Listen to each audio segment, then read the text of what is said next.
بسم اللہ الرحمن الرحیم۔ ایک سوال یہ ہے، پوچھا گیا ہے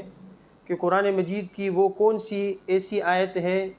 کہ جس میں دو کاموں کا حکم دیا گیا ہے اور دو کاموں سے روکا گیا ہے اور دو خوشخبریاں اس میں بیان کی گئی ہے،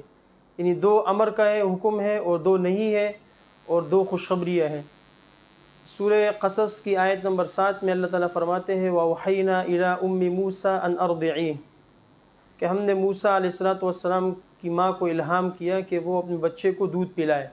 تو ایک بات کا حکم ہو گیا، فَإِذَا خِفْتِ عَلَيْهِ فَأَلْقِيهِ فِي الْيَمِّ، کہ جب آپ کو اس پر اندیشہ ہو تو پھر اس کو دریا میں ڈال دے۔ تو یہ دو باتوں کا حکم ہو گیا، وَلَا تَخَافِي، اور پریشان نہ ہو، وَلَا تَحْزَنِي، اور غمگین بھی نہ ہو۔ اس میں دو کاموں سے منع کیا گیا، یعنی دو نہیں آ گئے، اور دو بشارتیں ہیں، إِنَّا رَادُوهُ إِلَيْكِ، کہ ہم اس